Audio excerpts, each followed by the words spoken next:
Ron Suskind, Confidence Men, Wall Street, Washington, and the Education of a President.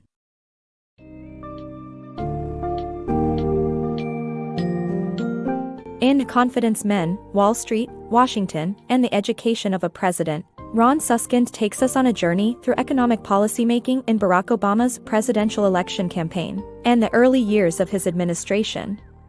The major themes of the book revolve around Obama's efforts to tackle growing income inequality, the financial crisis of 2008, and the subsequent bailout and stimulus policies. The book provides insights into the power struggles and differing opinions of Obama's economic team, and their impacts on shaping the nation's financial system.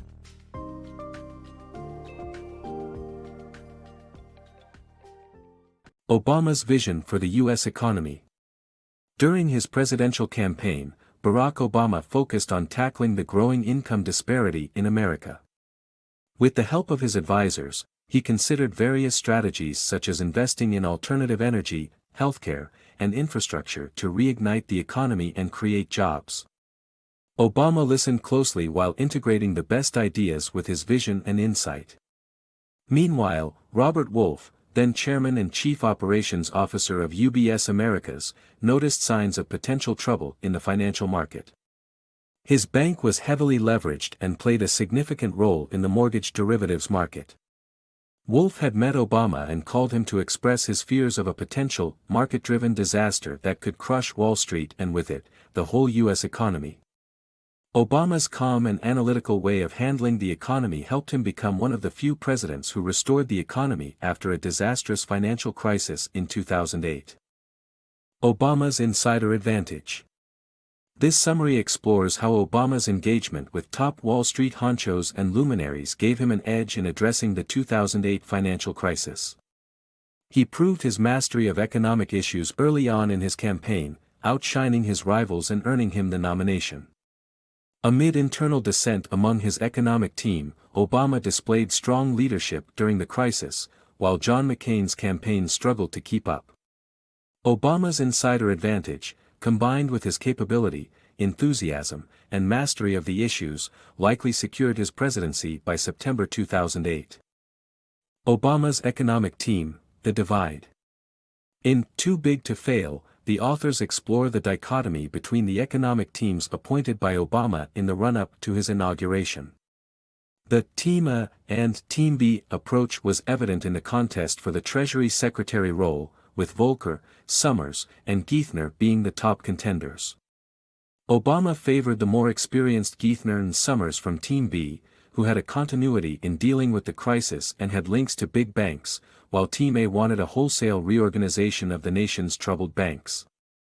Ultimately, Geithner became the Treasury Secretary, and Summers headed the National Economic Council, while Christina Romer was appointed as head of the Council of Economic Advisers.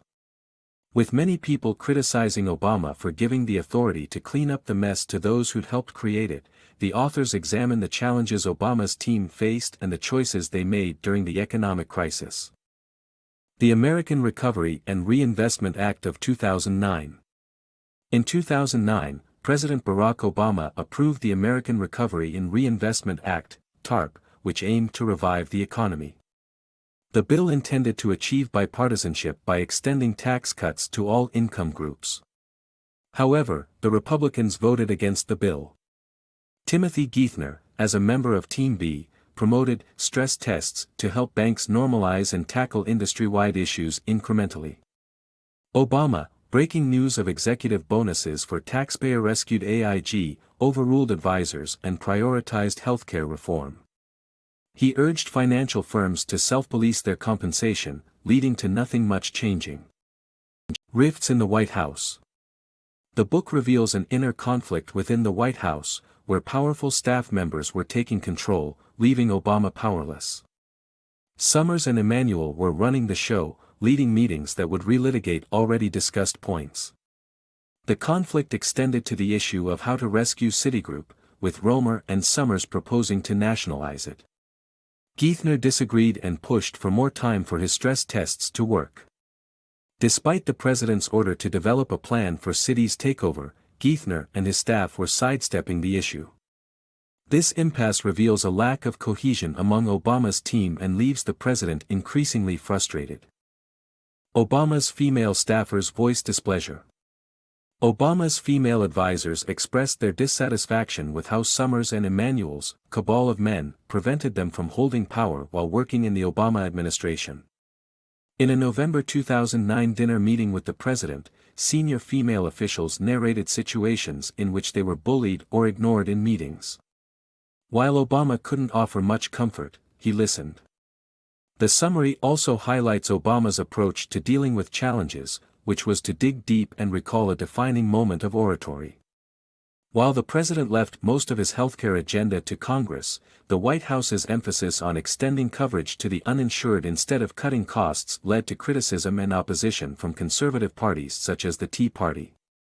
The president eventually overruled Summers's objection to a ban on banks' proprietary trading. Finally, in early 2010, Obama recognized the need to regain ownership of his White House and named new staff members, including a new chief of staff, which resulted in Summers's exit. Wall Street's return to business as usual. 2 years after the financial crisis, Wall Street institutions resumed normal operations and boosting profits, with little lending to small business. Companies adopted a profit-driven approach by minimizing expenses and holding on to funds while reducing employment. Despite the passing of financial reforms by Congress without notable provisions, banks were using government funding to invest in treasuries. Nonetheless, arbitrageurs and derivative traders worked harder than before, executing uncollateralized deals. With the comeback of business as usual on Wall Street, it seemed that the key focus was on maximizing profits and personal gain, rather than serving the larger public.